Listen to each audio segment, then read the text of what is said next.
Hey guys, this week's video is dedicated to all our brothers and sisters in the land of Israel.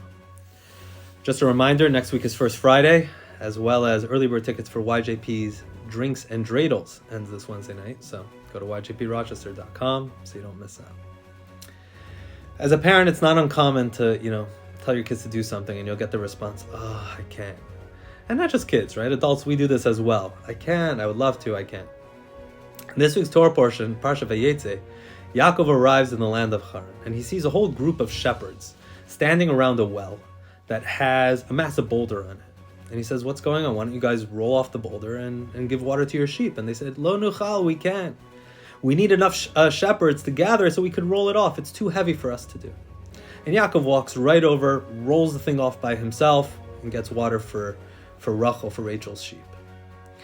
And this is really a metaphor. So much of this is a metaphor. The well really represents this idea that the talents, the innate talents and abilities and potential that each person has within themselves. And the lo nuchal, I can't get to it, I can't express it, I can't identify with it. Many times there's this boulder, there's the blockage that stops us from really realizing our full potential and how much we can actually do if we set our mind to it. And we have to roll that boulder right off and say, take I can't to I can. Yes, I can do this. Even if logic dictates and says, you know what, that actually would be too hard for you. To say, no, I can.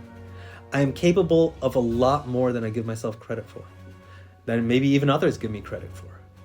We have so much within us, so much potential, so much innate ability that is yet to be discovered, like a well deep within the ground. And like Yaakov, just roll it off. We have to change I can't to I can. I want to share with you a story I just read the other day about the Elchanan clan. This was a family, the Kalmanson family, that on the morning of Simchat Torah, October 7th, they were from the town of Otniel, and Elchanan Kalmanson heard what was going on in Kibbutz Be'eri, and he immediately grabbed his brother Menachem Kalmanson and their nephew and Itai, and they jumped into the car and they headed down south. They said, okay, we gotta go help. And they passed an abandoned Jeep that was full of supplies, and they jumped into the Jeep, and they took this Jeep and they came towards the kibbutz. And outside the kibbutz, there were family members, tons of people yelling and screaming and crying that somebody go in and do something, save our relatives. There's so much going on in there. And logic dictated that going into a situation at 9 o'clock in the morning when the kibbutz was overran by terrorists was not the place to be. But they went right in. And they went house to house.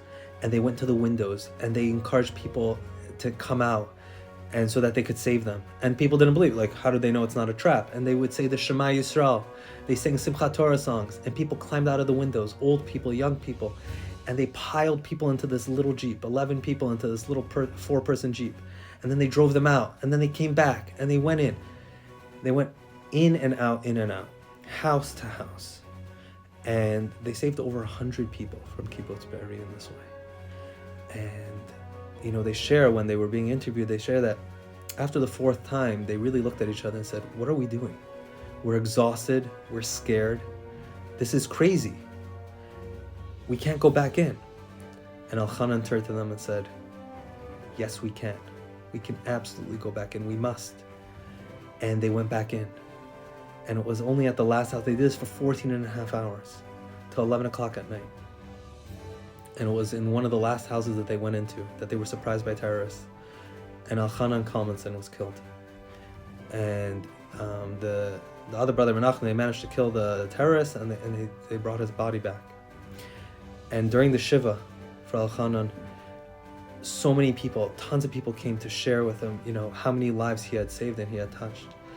And his tombstone, as far as what it seemed like, was the only one in Israeli history to have the IDF emblem on the tombstone together with the Mossad emblem for all that he had accomplished for the land of Israel.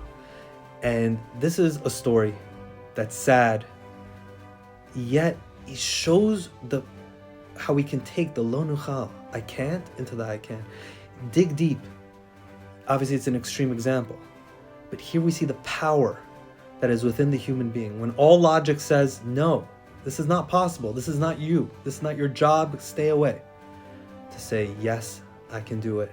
Yes, I need to do it. And so many generations are saved in their merit of the Elchanan clan. Shabbat Shalom.